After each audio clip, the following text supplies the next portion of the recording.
ആർച്ച ഭരത്തിനെ നോക്കി വൃത്തിയായി ചിരിച്ചു കാണിച്ചു. ഓട്ടെ ഏട്ടാ. ഭരത്തു അതേപോലെ പല്ലിളിച്ച് കാണിച്ച് അവളെ കൂർപ്പിച്ച് നോക്കി. അവൻ ഇന്നുവരെ ഇങ്ങനെ വാലുമുറി നിൽക്കുന്ന നീ കണ്ടിട്ടുണ്ടോ? ശരത്തിന്റെ ചോദ്യം കേട്ട് ഗ്രീഷ്മ വാപൊളിച്ച് നിന്നു. ഇപ്പൊ നടന്നതേ അതിന്റെ ഉദ്ഘാടന. ചുണ്ടുകൂട്ടി പിടിച്ച് ഇരടക്കിയവൻ. ഒന്നും മനസ്സിലായില്ലെങ്കിലും എന്തൊക്കെയോ മനസ്സിലായ മട്ടിൽ ഗ്രീഷ്മ തലയാട്ടി. യാ നീ എന്തിനാടാ ഞാൻ ആ കാർ ഓടിച്ചെന്ന് പറഞ്ഞു? നീയല്ലേ ഓടിച്ച്? അപ്പോഴേ പറഞ്ഞ പതിയെ പോവാൻ. ആർച്ച പോയി കഴിഞ്ഞ് ഉള്ളിലേക്കായിരുന്നു ഭരത്തിന് പുറത്തൊരു അടിവെച്ച് കൊടുത്തുകൊണ്ട് ഗ്രീഷ്മ മുഖം ചുളിച്ചു. എന്റെ പൊന്നെ എടുത്തി, അതുകൊണ്ട് വെള്ളത്തിൽ ഒതുങ്ങി. ഇല്ലെങ്കിൽ എന്നെ ചാളിയിലിട്ട് മുക്കിയെടുത്തിട്ട് അവള് പോവുള്ളൂ. അതാണ് അമ്മയുടെ ആർച്ച മോള്, ഉണ്ണിയാർച്ച. ഭരത് കള്ളച്ചിരിയോടെ പറഞ്ഞു. അത് നിനക്കെങ്ങനെ അറിയാം? ഞാനൊന്നും നിന്നോട് പറഞ്ഞിട്ടില്ലല്ലോ. പത്മയുടെ കണ്ണുകൾ കറങ്ങിത്തിരിഞ്ഞ് നിശബ്ദനായിരുന്ന പത്രം വായിക്കുന്ന രാമചന്ദ്രന്റെ മേലെ എത്തി. ആ നോട്ടം കണ്ട ഉടനെ തന്നെ രാമചന്ദ്രൻ പത്രത്തിലേക്ക് ഒന്നുകൂടി കണ്ണുകൂർപ്പിച്ചു. ഇങ്ങേരാണോ ചാരൻ? പറയരുതെന്ന് ഞാൻ പറഞ്ഞിട്ടുണ്ടല്ലോ. പത്മ താടിയിൽ വിരൽ തട്ടി കാര്യമായിട്ട് ആലോചിച്ചു. അതുകൊണ്ട് രാമചന്ദ്രൻ ഒന്നുകൂടെ പത്രത്തിലേക്ക് മുഖം പൂഴ്ത്തി. ഒട്ടക പക്ഷി തല പൂഴ്ത്തി വെച്ച പോലെ തല മാത്രം പത്രത്തിനകത്തും ബാക്കി പുറത്തും ഇരുന്നു. രാവിലെ മുതൽ വൈകുന്നേരം വരെ 10-20 തവണ വായിച്ച് ബൈഹാട്ടായ വാർത്ത പരീക്ഷാ ഹാളിൽ കയറുന്ന കുട്ടി അവസാന നിമിഷം ഒന്നുകൂടെ വായിച്ച് ഉറപ്പിക്കുന്നത് പോലെ പുള്ളി വീണ്ടും വായിച്ചു. ഇപ്പൊ മാതൃഭൂമി വായനക്കാരെല്ലാവരും വിളിച്ചുകൂട്ടി ഇന്നത്തെ വാർത്തകളെ കുറിച്ച് ഒരു പരീക്ഷ നടത്തിയ രാമചന്ദ്രൻ ഫസ്റ്റ് പ്രൈസ് വാങ്ങിക്കും. അത്ര കാര്യമായിട്ടുള്ള വായനയാ. പത്മ ചെന്ന് പത്രം പിടിച്ചൊന്ന് വലിച്ചു. ദേ കിടക്കുന്നു കഞ്ഞിയും കാലം. പത്രം നടുവേ കീറിങ്ങ് പോകുന്നു. കീറിയെടുത്ത ഭാഗം കയ്യിൽ വെച്ച് പത്മയൊന്ന് ആലോചിച്ചു. ഇപ്പൊ ഇത് ഏറ്റെടുത്ത ചോദിക്കാവുന്ന കാര്യത്തിൽ നിന്ന് പുള്ളി രക്ഷപ്പെടും. Attack Padma, attack. മനുഷ്യ, അല്ലെങ്കിലും പണ്ടേ നിങ്ങൾക്കുള്ളതാ എന്തെങ്കിലും കള്ളത്തരം കാണിച്ച ഉടനെ പത്രത്തിനുള്ളിൽ കയറിയിരിക്കുന്ന സ്വഭാവം. സത്യം പറഞ്ഞോ, ഇല്ലെങ്കിൽ നാളെ മുതൽ ഞാൻ പത്രം വരുത്തുന്ന നിർത്തും. രാമചന്ദ്രന്റെ വീക്ക് പോയിന്റിൽ നോക്കി പത്മ ആണിയടിച്ച്. ഒരു ദിവസം ഭക്ഷണം ഇല്ലെങ്കിലും ജീവിക്കാം, പക്ഷെ പത്രം രാവിലെ പത്രം കിട്ടിയില്ലെങ്കിൽ ഒരു അസ്വസ്ഥയാണ്. അതൊന്നും ശരിയാവില്ല. ഞാനാ ഒടുവിൽ കുറ്റസമ്മതം നടത്തി അല്ലേ എന്ന മട്ടിൽ പത്മകളിൽ കൈകുത്തിന്ന് അയാളെ നോക്കി. അച്ഛൻ വിളിച്ചപ്പോൾ ജസ്റ്റ് പേര് പറഞ്ഞതേ ഉള്ളൂ. ഭരത് അമ്മയെ പുറകിലൂടെ ചുറ്റിപ്പിടിച്ചു. പിന്നെ നിനക്ക് എങ്ങനെ മനസ്സിലായി? പത്മ തിരിഞ്ഞു നോക്കി. അമ്മയുടെ ഫേസ്ബുക്ക് നോക്കി, ഇൻസ്റ്റ നോക്കി. ഫേസ്ബുക്കിൽ കണ്ടില്ല, ഇൻസ്റ്റയിലുണ്ടായിരുന്നു. ഭരത് ചിരിച്ചു. ഇൻസ്റ്റയിൽ നിങ്ങളാരും എന്നെ ഫോളോ ചെയ്യുന്നില്ലല്ലോ. പത്മ നിന്ന് ആലോചിച്ചു. ഭരത് അവരുടെ കവിളിൽ മുത്തി. അതെ, അമ്മയുടെ ഫോളോവേഴ്സിൽ കുഞ്ഞൂസ് എന്ന് പറഞ്ഞ ഒരാളില്ലേ? പത്മ പതിയെ തലയാട്ടി. അത് ഞാനാ. ഭരത് ഇളിച്ച് കാണിച്ചു. പത്മ തിരിഞ്ഞ് അവന്റെ ചെവി പിടിച്ച് തിരിച്ചു. നിന്നെ ഞാനിന്ന്. ഭരത് പത്മയുടെ കൈ തട്ടി മാറ്റി ഓടി. പത്മ പുറകെ. കുറച്ചു കഴിഞ്ഞ് നോക്കിയാൽ രണ്ടുപേരും ഒരുമിച്ച് പാട്ടും പാടി വരുമെന്ന് അറിയാവുന്നതുകൊണ്ട് ബാക്കി 3 പേരും അവരവരുടെ പാട് നോക്കി പോയി. അടുത്ത ദിവസം കോളേജിലേക്ക് പോകുമ്പോൾ പത്മയുടെ വീണ്ടുമ്പിലെത്തിയതും കിച്ചുവിന്റെ വീടിന്റെ ഗേറ്റിനടുത്തുനിന്ന് കീർത്തിയോട് വളരെ കാര്യമായി സംസാരിക്കുന്ന ഭരത്താണ് ആർച്ചയുടെ കണ്ണിൽപ്പെട്ടത്. ഇന്ത്യയും അമേരിക്കയും പോലും ഇത്രയും കാര്യമായിട്ട് ചർച്ച നടത്തില്ല. അവൾ പിന്നെ ആ ഭാഗത്തേക്ക് പോലും നോക്കാൻ പോയില്ല. അവളുടെ ഉള്ളിൽ ഒരു അസ്വസ്ഥത നിറഞ്ഞു. ഒരു കുശുമ്പ്, ഒരു കാരണമില്ലാത്ത കുശുമ്പ്. ഭരത്തും അവിടെ ആ ഭാവമാറ്റം ശ്രദ്ധിച്ചു. ആർച്ചയുടെ കാര്യങ്ങൾ പറയുമ്പോൾ കീർത്തിയെക്കുറിച്ച് പത്മ ഭരത്തിനോട് പറഞ്ഞിരുന്നു. അവർ തമ്മിൽ ഇപ്പോഴുള്ള പിണക്കവും. രാവിലെ കീർത്തി കോളേജിലേക്ക് പോയി ഇറങ്ങുന്ന കണ്ടിട്ടാണ് ഭരത് പുറത്തേക്ക് ഇറങ്ങിയത്. പരിചയപ്പെടാനെന്ന ഭാവേന ഗ്രീഷ്മയും കൊണ്ട് അവൻ കീർത്തിയുടെ അടുത്ത് ചെന്നു. ഗ്രീഷ്മ തിരികെ വന്നെങ്കിലും ഭരത് വീണ്ടും സംസാരിച്ച് നിന്നു. ആർച്ചയെ ഒന്ന് ചൊറിയണമെന്നുള്ള വെറും ദുരുദ്ദേശം. കീർത്തി ആർച്ചയെ നോക്കിയെങ്കിലും തന്റെ നേരെ അവിടെ ഒരു നോട്ടം പോലും വീഴാതിരിക്കാൻ ശ്രദ്ധിക്കുമെന്ന് കീർത്തിക്ക് ഉറപ്പായിരുന്നു. ആർച്ച തിരിഞ്ഞു നോക്കിയതും ഗേറ്റിനടുത്ത് നിൽക്കുന്ന ഗ്രീഷ്മയാണ് കണ്ടത്. ഗ്രീഷ്മ കണ്ണു ചിമ്മി പുഞ്ചിരിച്ചു. മടിച്ച് ആർച്ചയും. ആർച്ചയുടെ കണ്ണുകൾ തനിക്ക് പുറകിലേക്ക് നീങ്ങുന്നു. ഗ്രീഷ്മ കൗതുകത്തോടെ നോക്കി നിന്നു. പത്മയെ നോക്കുന്നതാണെന്ന് അവൾക്ക് മനസ്സിലായി. അമ്മ അടുക്കളയിലാണ്, വിളിക്കണോ? ഗ്രീഷ്മ ചോദിച്ചു. ആർച്ച ചുമൽക്കൂച്ചി വേണ്ടെന്ന് കാണിച്ചു. ബസ്സിന് സമയമായി, ആന്റിയോട് പറഞ്ഞാൽ മതി. കൂടുതൽ സംസാരിക്കാൻ നിൽക്കാതെ അവൾ മുന്നിലേക്ക് നടന്നു. ഹലോ ഉണ്ണിയാർച്ച, മറുവശത്ത് നിന്ന് വിളിക്കുന്നതായിട്ട് ആർച്ചയുടെ മുഖം കടുത്തു. അവൾ പതിയെ തലയിരിച്ച് നോക്കി. പോടാ. ശബ്ദമില്ലാതെ ചുണ്ടുകൂട്ടി കാണിച്ച് ആർച്ച നടന്നു നീങ്ങി. അവൻ കുസൃതിയോടെ ചിരിച്ചു. വൈകിട്ട് കോളേജിൽ നിന്ന് തിരികെ വരുമ്പോഴും ഭരത്തിനെയാണ് ആർച്ച വീണുമ്പിൽ കണ്ടത്. പത്മയെയോ രാമചന്ദ്രനെയോ കാണാത്തതിനാൽ ആർച്ച അവനെ ശ്രദ്ധിച്ചിട്ടില്ലെന്ന മട്ടിൽ നടന്നു നീങ്ങി. എന്താ നിന്റെ ഉദ്ദേശം? എന്തിനാ ഞങ്ങളോട് പുറത്തേക്ക് വന്നെ നീ പറഞ്ഞ്? ആർച്ച പോയതും പത്മ അവനടുത്തേക്ക് വന്ന് അവന്റെ തലയിൽ കിഴുക്കി. ചുമ്മാ ഒരു രസം, അവളിങ്ങനെ ഒന്ന് വട്ട് കളിപ്പിക്കാൻ. വീർപ്പിച്ച ആ മുഖം കാണാൻ, ആ കുശുമ്പ് കാണാനൊരു ഇഷ്ടം. അവൻ കണ്ണു ചിമ്മി ചിരിച്ചു. കാണ് അവൾക്ക് ഇതൊന്നും അല്ലാത്തൊരു ബാങ്കൂടെയുണ്ട്, ദേഷ്യം. അത് കാണുമ്പോ അയ്യോ അമ്മയെന്ന് വിളിച്ചു വന്നാലേ ചൂരലെടുത്ത് അടിക്കും ഞാൻ. പത്മ കണ്ണുരുട്ടി. അമ്മയ്ക്ക് എന്നെ തീരെ വിശ്വാസമില്ലല്ലേ?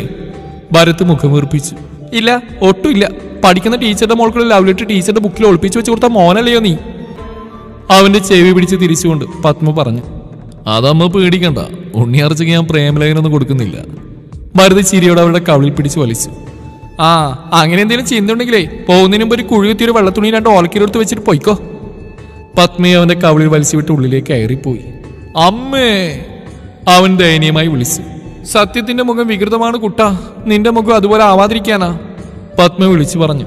ഭരത് 2 കവിളിലും മൂക്കിലൊക്കെ തൊട്ടു നോക്കി. അവൾ അങ്ങനെ ചെയ്യോ? ഏയ് ഇല്ല, അവൻ സ്വയം ചോദിച്ച് സ്വയം ആശ്വസിച്ചു. അടുത്ത ദിവസം രാവിലെ ചെല്ലുമ്പോൾ കീർത്തിയോട് സംസാരിക്കുന്ന ഭരത്തിനെയാണ് ആർച്ച കണ്ടത്. കിച്ചുവും കൂടെയുണ്ട്. ഭരത് കീർത്തിയോട് സംസാരിക്കുന്നുണ്ടാണ് കിച്ചു ഇറങ്ങിയെന്ന് അവനെ പരിചയപ്പെട്ടത്. പത്മയുടെ കയ്യിൽ നിന്ന് ആവശ്യത്തിന് കിട്ടി ബോധിച്ചുകൊണ്ടും സന്തോഷിന്റെ ഭീഷണി അല്പം ഭയന്നും കവിത ഇപ്പോൾ ആ ഭാഗത്ത് പോലും നോക്കാറില്ല. ഗേറ്റിനടുത്ത് നിന്നിരുന്ന പത്മയോട് ഗുഡ് മോർണിംഗ് പറഞ്ഞ ആർച്ച നടന്നു നീങ്ങി. സോറി, പെട്ടെന്ന് പുറകിൽ നിന്ന് വിളിച്ചു പറയുന്ന കേട്ട് ആർച്ച തിരിഞ്ഞു നോക്കി. ഗ്രീഷ്മയാണ്. സോറിയോ? എന്തിനാ? പ്രത്യേകിച്ച് ഭാഭേദമൊന്നുമില്ലാതെ അവൾ ചോദിച്ചു. അത് ദേഹത്തെ ചളി തെറിപ്പിച്ചില്ലേ, അതിന്. ഗ്രീഷ്മ പറഞ്ഞതും ആർച്ചയുടെ മുഖം കടുത്തു. ചളി തെറിച്ചിൽ വിഷമമൊന്നുമില്ല, അതിപ്പോ കഴുകിയേ പോകും. പക്ഷെ ഇന്നലെ ആ കാറാതൊഴി വരുമ്പോൾ അവിടെ വെള്ളമുണ്ട് നിങ്ങൾ കണ്ടു കാണുമല്ലോ അല്ലേ? ചിലപ്പോൾ സൈഡിൽ നിൽക്കുന്ന ഞാനും മുഖം വ്യക്തമായി കണ്ടില്ലേ പോലും നിങ്ങളുടെ കണ്ണിപ്പെട്ട് കാണണം. ഒരല്പം സ്പീഡ് കുറച്ച പ്രശ്നം എന്തായിരുന്നു? റോഡ് നിങ്ങൾക്ക് മാത്രമല്ല എല്ലാവർക്കും ഉള്ളതാ.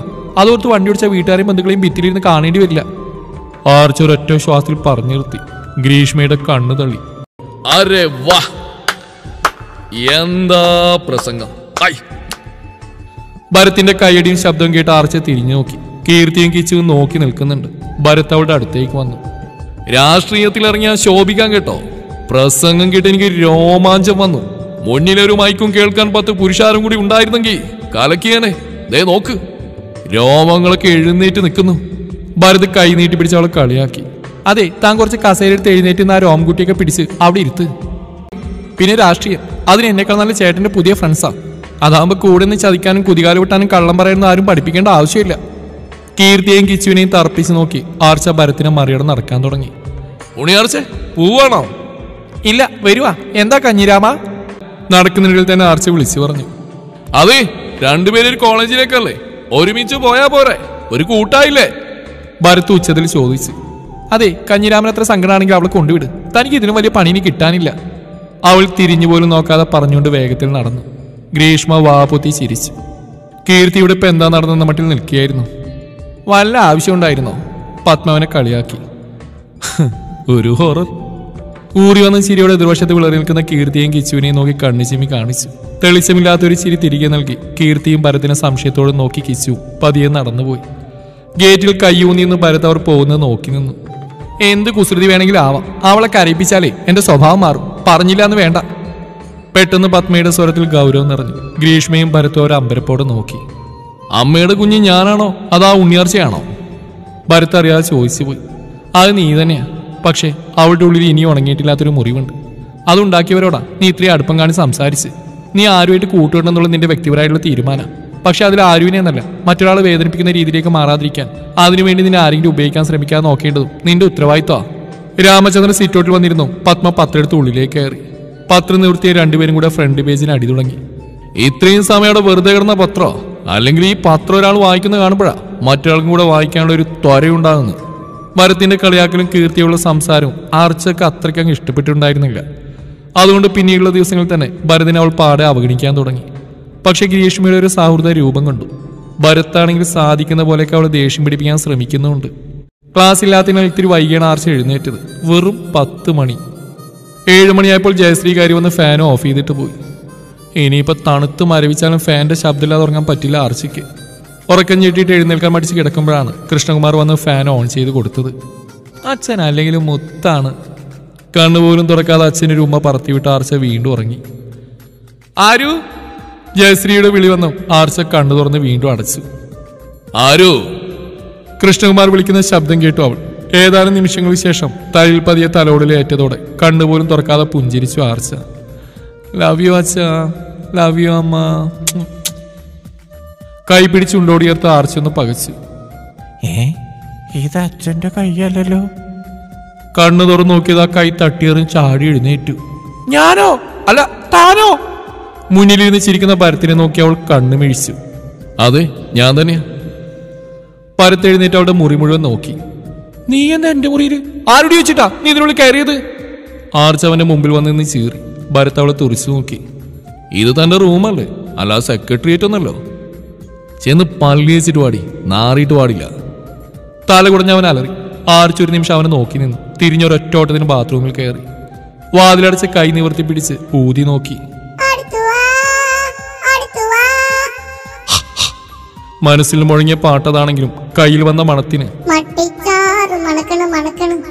എന്ന പാട്ടാണ് ഓർമ്മ വന്ന്. പിന്നെ അല്ലെങ്കിൽ ഇപ്പൊ ഉറങ്ങി കഴിഞ്ഞ വായിൽ പെർഫ്യൂം അടിച്ച മണമൊന്നും കിട്ടില്ലല്ലോ. എന്നാലും ഇത്രയും വൃത്തിയായിട്ട് മണം. ആർച്ച പാട്ടുപാടി പല്ല് കേൾക്കാൻ തുടങ്ങി. കോണിപ്പടിയുടെ ചോട്ടിൽ മുകളിലേക്ക് നോക്കി നഖം കടിച്ചെടുക്കുന്ന ശരത്തിനെ പത്മ പാളി നോക്കി. ഗ്രീഷ്മയും ഭരത്തിനെയും കൂട്ടി ആർച്ചയുടെ വീട്ടുകാരെ കാണാൻ ഇറങ്ങിയതാണ്. ഭരത്തിന് നാട് ചുറ്റിക്കറങ്ങാനും.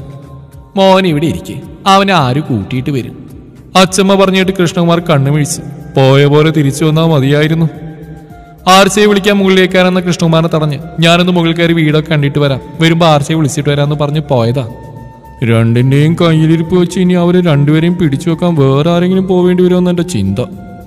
ശരത്ത് നിൽക്കുന്ന അതേ ഭാഗത്തിൽ കൃഷ്ണകുമാർ ഇരുന്നു. പത്മ പിന്നെ അവനായിട്ട് ചെന്നല്ലേ, കിട്ടുന്നെങ്കിൽ വാങ്ങിക്കോട്ടെ എന്ന മട്ടിലായിരുന്നു. രാമചന്ദ്രൻ പത്രം കണ്ടോടെ അതിൽ വീണ്ടും മുങ്ങിത്തപ്പാൻ തുടങ്ങി. എവിടെ പോയാലും പത്രം മുഖ്യം ബിഗിലേ.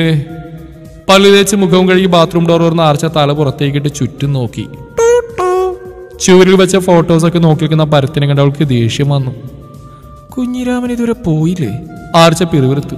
ഡോ പുറത്തു പോയേ. ആർച്ച പുറത്തേക്ക് വിരൽ ചൂണ്ടി. താനുവാടോ, അച്ഛനും അമ്മയൊക്കെ ഉണ്ട്. ഭരത് അവള് ശ്രദ്ധിക്കാതെ പറഞ്ഞു. അതൊക്കെ ഞാൻ വന്നോളാം, എനിക്ക് മാറണം. അതിനെന്ത്, കുറച്ചപ്പുറത്തേക്ക് മാറിയെന്നോളൂ. അതല്ല, ഡ്രസ്സ് മാറണം. ആർച്ചയ്ക്ക് അവൻ്റെ കൂടെ താഴേക്ക് പോകാൻ തീരെ താല്പര്യം ഉണ്ടായിരുന്നില്ല. ഇതിനെന്താ കുഴപ്പം? ഭരത് അമ്പരന്നു. നൈറ്റ് ഡ്രസ്സാണ്, ഷർട്ടും പാൻറ്റും, അതിൽ നിറയെ കുഞ്ഞു മൃഗങ്ങളുടെ ചിത്രങ്ങളും. ആ നിനക്ക് പറ്റിയത് ഇതാ, ബേബി ഉണ്ണി ആർച്ച. അവൻ ആർച്ചയെ കളിയാക്കി. പോടാ. ടേബിളിൽ നിന്ന് പൗഡർ ബോട്ടിലെടുത്ത് ആർച്ച അവന് നേരെ എറിഞ്ഞു. ഭരത് അത് കൈവച്ച് തടഞ്ഞു. ഉണ്ണിയാർച്ച, ഈ വക അഭ്യാസമൊക്കെ വേറെ വല്ലവരുടെ അടുത്തെടുത്താൽ മതി. ജിമ്മിൽ പോയി കഷ്ടപ്പെട്ടുണ്ടാക്കിയെടുത്ത ബോഡിയാ, അങ്ങനെ ഡാമേജ് ആക്കാൻ ചേട്ടൻ സമ്മതിക്കില്ല മോളെ ഉണ്ണിക്കുട്ടി. മസിൽ വീർപ്പിച്ച് കാണിച്ച് പറഞ്ഞ് തീരുന്നതിന് മുമ്പേ അടുത്ത് കയറും വന്നു. ഏറിയല്ല പെണ്ണെ. ഓരോന്നും പിടിച്ചെടുത്ത് പൊട്ടാതെ സൈഡിൽ വെക്കുന്നതിൽ ഭരത്ത് വിളിച്ചു പറഞ്ഞു. ഇതിനിടയിൽ അവൻ മുന്നോട്ട് നീങ്ങി ആർച്ചയുടെ അടുത്തെത്തി. ഫ്ലവർ വേസ് കയ്യിലെടുത്ത് ആർച്ച അവനെ നോക്കി. ഇതെടുത്ത് എറിഞ്ഞാൽ പൊട്ടും, തലയും പൊട്ടും ഫ്ലവർ വേസും പൊട്ടും. എറിഞ്ഞു പൊട്ടിച്ച അച്ഛൻ വേറെ വാങ്ങിച്ചു തരൂലോ. അത് വേണ്ട. അത് തിരികെ വെച്ച് ആർച്ച കയ്യിൽ തടഞ്ഞ ബുക്ക് എടുത്തു. എന്റെ പൊന്നുണ്ണിയാർച്ചേ. ഭരത് അവിടെ കൈ പിടിച്ച് ബുക്ക് വാങ്ങിച്ചു വെച്ചു. കൈ വിടുന്ന കുഞ്ഞിരാമ, എന്റെ പെർമിഷൻ ചോദിക്കാൻ എന്റെ മുറിയിൽ കയറി വന്ന് എന്റെ കൈ കയറി പിടിക്കുന്നോ? കൈമുട്ടുമടക്കി ഭരത്തിന്റെ വയറിലൊന്ന് കൊടുത്തു ആർച്ച. ഏറെ നേരം കഴിഞ്ഞ് രണ്ടുപേരെയും താഴെ കാണാത്തോണ്ട് മുകളിലേക്ക് കയറി വന്ന കൃഷ്ണകുമാറും ശരത്തും മുറിയിലെ കാഴ്ച കണ്ട് കണ്ണു വീഴ്ച നിന്നു. മുറിയിൽ പാറി നടക്കുന്ന കടലാസികൾ, ഇന്നലെ വരെ വീർത്ത് നല്ല ഗുണ്ടുമണി പോലെ കിടന്ന തലയിണ പട്ടിണി കിടന്ന് ചാവാറായതുപോലെ ഒരു വശത്ത് കിടക്കുന്നു. അതിലെ പഞ്ഞി മുഴുവൻ റൂമിൽ പാറി പറന്ന് നടക്കുന്നു. ഭരത്തിനെ കമഴ്ത്തിയിട്ട് അവന്റെ മുകളിൽ കയറി മുടി പിടിച്ച് വലിക്കുന്ന ആർച്ചയെ കണ്ടതും കൃഷ്ണകുമാർ ഉള്ളിലേക്ക് തള്ളിക്കയറി. പുറകെ വാലുപോലെ ശരത്തും. ആരു വിടുമോളെ. കൃഷ്ണകുമാർ ആർച്ചയെ പിടിച്ചു വലിച്ചെടുത്തു. വീടച്ച, ഇവനെന്ന് ഞാൻ കുറച്ചു ദിവസമായി ഇവനെന്നെ ചൊറിയാൻ തുടങ്ങിയിട്ട്. പത്മാൻജിയുടെ മോനിലെന്ന് വെച്ച് ഞാൻ ക്ഷമിക്കുമ്പോ അവന്റെ ഒരു ഉണ്ണിയാർച്ച. ഞാൻ ഉണ്ണിയാർച്ചയില്ലടാ, നീലിയാ. നിന്റെ ചോര കുടിക്കാൻ വന്ന കള്ളിയും കാട്ടി നീലി. നിന്റെ കഴുത്തിലേക്ക് സ്ട്രോ ഇട്ട് ഞാൻ എന്ന് പറഞ്ഞ് നിന്റെ ചോര മുഴുവൻ ഞാൻ വലിച്ചൂറ്റി കുടിക്കൂടാ. കൃഷ്ണകുമാർ വലിച്ചെടുക്കുന്നതിനിടയിൽ ആർച്ച വിളിച്ചു പറഞ്ഞു. ഇങ്ങോട്ട് വാടി, നിനക്ക് ഞാൻ എന്റെ ചോര. നിന്നെ ആണിയടിച്ച് തളക്കാൻ പറ്റുമെന്ന് ഞാൻ നോക്കട്ടെ. അവിടെ പിറകെ പോകാൻ നിന്ന ഭരത്തിനെ ശരത്ത് തൂക്കിയെടുത്തു. വിടട്ടാ. രണ്ടിനെയും വലിച്ച് രണ്ടു വശത്താക്കി. കൃഷ്ണനും ശരത്തും നിന്ന് കിതച്ചു. ആർച്ചയുടെ ഇരുത്തം കണ്ടതും ശരത്തിന് നാഗവല്ലിയാണ് ഓർമ്മ വന്ന്. എടി ഉണ്ണിയാർച്ചേ, നീ എന്നെ മാന്തുവല്ലേ? നീ ആരടി പട്ടിയാണോ ഇങ്ങനെ മാന്താൻ? ഭരത് വീണ്ടും ആർച്ചയ്ക്ക് നേരെ കുരച്ചു പോയതും ശരത്ത് അവനെ പിടിച്ചെടുത്ത് പുറത്തേക്ക് നടന്നു. പൊന്നു മോനെ, ഇന്നിനി ഏട്ടന് വയ്യടാ, നാളെ. മുന്നിൽ നിന്ന് തൊഴുന്ന ഏട്ടനെ നോക്കി ഭരത് പൊട്ടിച്ചിരിച്ചു. ചിരിച്ചു കഴിഞ്ഞ് അവൻ നടുവിന് കൈയും കൊടുത്ത് നിന്നു. ഹോ, എന്ത് തല്ലേട്ടാ. വയറിനിട്ട് ശരിക്കും രണ്ടെണ്ണം കിട്ടി. മൂക്കിന് നേരെ വന്ന് തടഞ്ഞുകൊണ്ട് മൂക്കിന് അംഗഭംഗൊന്നും വന്നില്ല. അവൻ മൂക്കി വിളിച്ചു. ഉണ്ണിയാർച്ച, വാളില്ലെങ്കിലെന്താ, നഖം വെച്ച് നീളത്തിലൊന്നും മാന്തി. ഷർട്ട് ഒരൽപ്പം മാറ്റി അവൻ നെഞ്ചിലേക്ക് നോക്കി. 4 വരെ നല്ല ഭംഗിയായി പതിഞ്ഞെടുക്കുന്ന നോക്കി ശരത്ത് ശരി അടക്കി പിടിച്ചു. നീ അതിനെ